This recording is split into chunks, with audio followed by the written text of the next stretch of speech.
Nah, ini tulisan yang Mama sudah buat dan sempat dibaca dan ada beberapa hal yang menarik. Nah, dan nanti Mama akan menuliskan ya. Kira-kira ada beberapa hal masih lanjutannya kan? Belum selesai. Oh, belum. Oke. Eh, yang menarik mungkin di segmen yang singkat ini ada 3 hal yang Mama sama eh, aku ada kesamaan ya. Mungkin yang pertama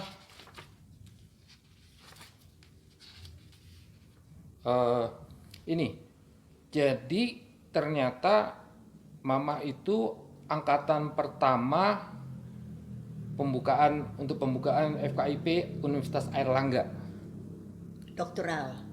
Untuk program doktoral. Doktoral. Untuk program doktoral. Jadi di sini ditulis melanjutkan pendidikan di tingkat doktoral FKIP Universitas Airlangga Malang. Ya. Ya. Kalau untuk pada tahun 1962 sampai 1965. Pada tahun itu memang program doktoral yang dimaksud itu dari program setelah menyelesaikan program BA. Sarjana Muda. Dari HA. BA itu ya. BA 3 Sarjana tahun Muda. terus kemudian masuk doktoral. Ya, soalnya kalau zaman dulu berbeda dengan sekarang. Kalau yang sekarang itu S1 bisa langsung. Kalau yang dulu harus menyelesaikan program BA. Sarjana Muda. Sarjana Muda. Kalau nilainya bagus bisa langsung. Waktu itu pakai IP, masih pakai Ya. IP. Kalau yang mungkin yang lain kalau tidak terlalu, kalau nilainya tidak mencukupi 3,5, itu harus mengajar 2 tahun dulu. program pengalaman mengajar ya. Mengajar. Nah, jadi ini untuk satu kesamaan dengan saya. Waktu saya di program saya masuk di waktu ITB, waktu program Information Technology atau Teknologi Informasi yang pertama, program studi yang dibuka, Magister Teknologi Informasi atau IT, itu juga angkatan pertama. Jadi kita sama-sama angkatan pertama. Terus yang mungkin yang lain kami akan bahas di segmen lainnya, tetapi ini kita bahas yang sama. Ada benang merahnya. Dan di halaman sebelumnya, ini waktu ujian Sarjana Muda, waktu di Bandung. Ya. Untuk persamaan. Itu di IKIP Bandung atau IKIP Bumi Parahyangan Bandung? IKIP Bandung yang di bukit-bukit. Oh ya, yang IKIP sekarang atau universitas itu yang sekarang. Ini yang saya lihat waktu itu pengujinya Pak Muhammad Yamin, ya menteri ya kalau nggak salah ya. Waktu itu pas datang juga lagi dinas luar negeri. Makanya yang menarik di sini adalah untuk waktu ujian pun belum jelas, masih menunggu. Sehingga waktu ujian di Bandung pun sempat belum kebayang kapan akan ujian, namun pada malam harinya diberitahukan bahwa bukan malam hari, pagi malah. Pagi ya? Pagi baru dapat berita bahwa pagi baru tahu dapat berita. Tetapi waktu dapat berita itu kita tidak ada di asrama. Maksudnya terus jadi baru tahunya kapan? Waktu tahunya pulang sore. Sore ya? Sore padahal besok pagi ujian. Sore besok pagi ujian dengan Pak Muhammad Yamin, Profesor Muhammad Yamin, mantan Menteri Luar Negeri dan pahlawan kita ya sekarang. Itu sama dengan saya. Saya waktu sebetulnya sama-sama dikagetkan saya harus ujian besok. Itu karena sebetulnya gini, waktu dulu saya berpikir kan masa wisuda itu kan ada yang Maret kalau nggak salah dan juga Oktober.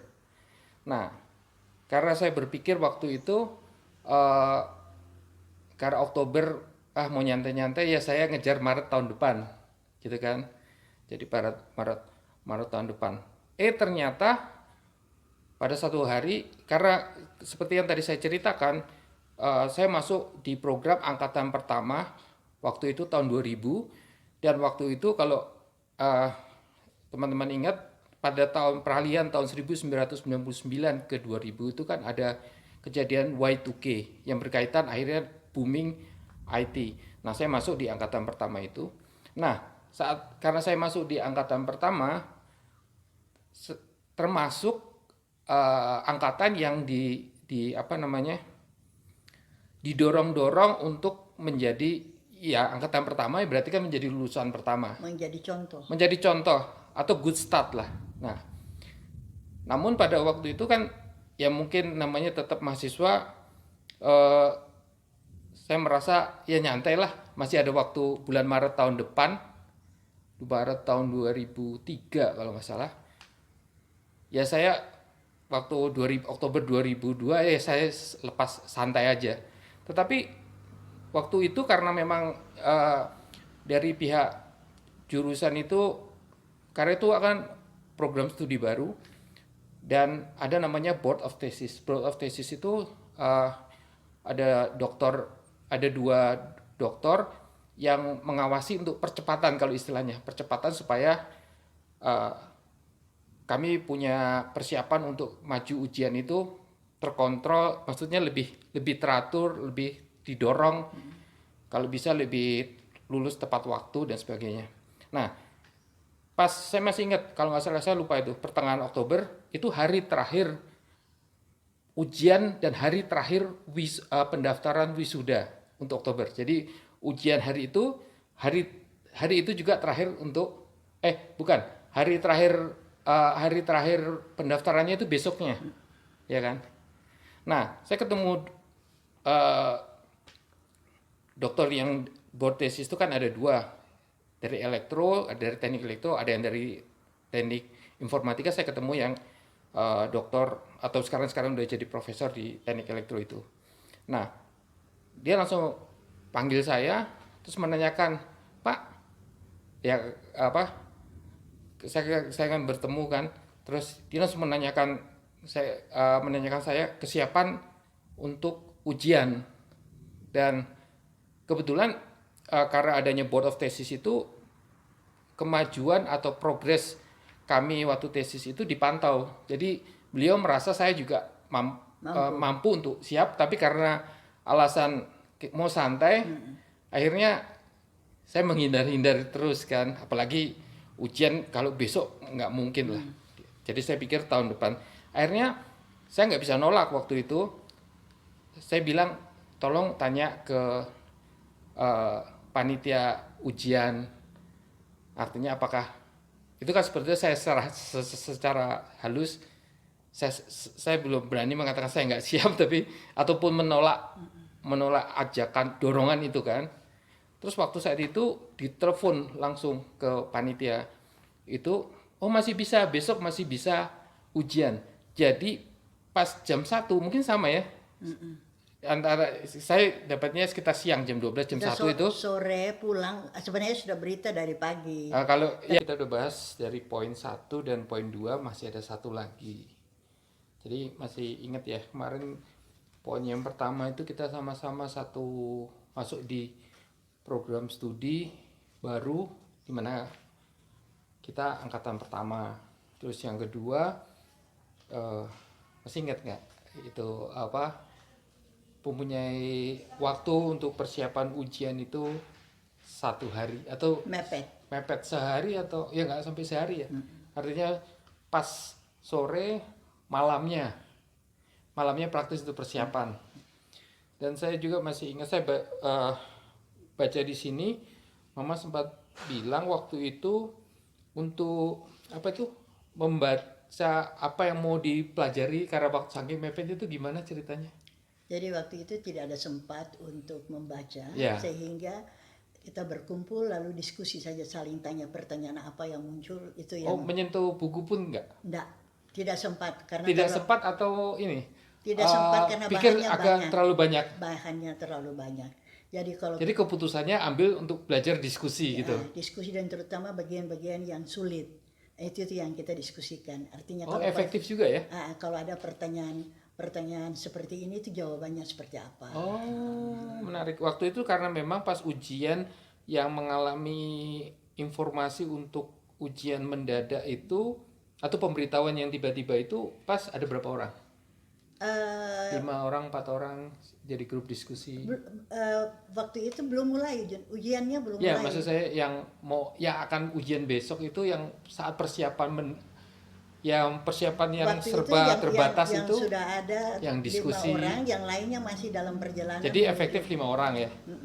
Sekitar 5 orang. Dan itu akhirnya belajarnya untuk hal-hal yang kira-kira perlu yang agak cukup pelik untuk didiskusikan. Dan karena memang tidak pernah diajar oleh Profesor Muhammad Yamin, jadi kita kan tidak tahu. Itu waktu itu pengujinya tunggal? Pengujinya tunggal atau ada beberapa penguji apa? 2 mata ujian. Dua, jadi 2 penguji. Lalu didampingi oleh asisten-asistennya. Untuk 1 hari itu besoknya? Ya, jam hari itu aja. Jadi hari itu 2 mata ujian langsung. Ya? Dua penguji ya? 2 penguji dan lisan. Terpisah pengujian. Enggak, bareng. Duduk bersama. Berarti sama. Sama. Nah, kalau waktu itu saya bedanya karena saya sendiri, karena kan saya sudah cerita di poin yang kedua itu bahwa sebetulnya saya mempersiapkan untuk wisuda bulan Maret tahun depan. Namun masih didorong untuk wisuda tahun itu bulan Oktober, dan waktu batas akhir untuk ujian atau pendaftaran wisuda itu adalah besok. Ya. Dan itu waktu itu cuma saya saja. Dan saya masih ingat waktu itu praktis persiapan untuk fotokopi sampai akhirnya segala sesuatu saya malamnya itu pas mau belajar jadi sama. Saking bingungnya mau belajar karena mendadak itu, jadi buku itu saya tumpuk. Jadi misalkan ada 9 buku itu saya tumpuk. Nanti saya ambil mana yang saya ambil duluan, saya ambil duluan, saya buka mana yang dan lucunya itu ya namanya ya kejadian lucu juga sih. Jadi akhirnya lebih ke arah, kalau tadi Mama dan teman-teman mungkin karena bareng-bareng teman-teman bisa diskusi, itu kan juga lebih efektif ya. Kalau saya sih lebih secara sendiri, jadi lebihnya itu lebih ke arah untuk membuat kepercayaan diri. Jadi lihat bukunya itu sambil kayak gini lah, ambil buku gitu. Namun ya itulah mungkin seninya dari tadi cerita tentang yang mendadak itu, kita belajar untuk mengatasi suatu krisis. Kadang ada stres, tapi bagaimana kita bisa mengatasi itu kan, itu pelajaran dari situ ya. Nah sekarang poin ketiga kan dari buku ini saya belajar, saya baca dan saya melihat ada yang kesamaan. Yang poin yang ketiga itu, di halaman berapa ya?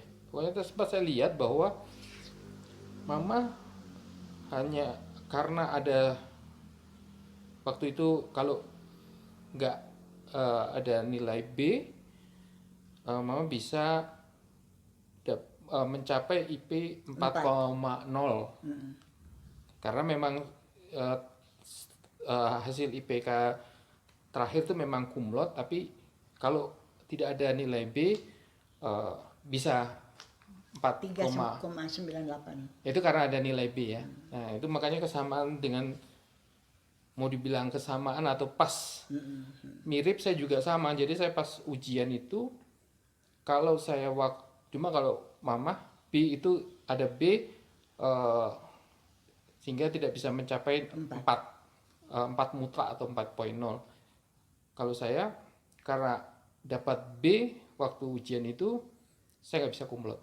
Karena waktu itu untuk ujian akhir itu SKS-nya 6. Jadi kalau dapat nilai A itu IP-nya sudah di atas 375. Waktu zaman saya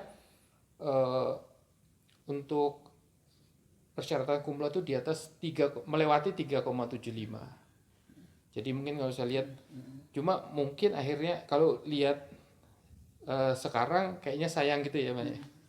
Kalau saya lihat tuh kalau nggak salah 3,96 atau 3,98. Ya.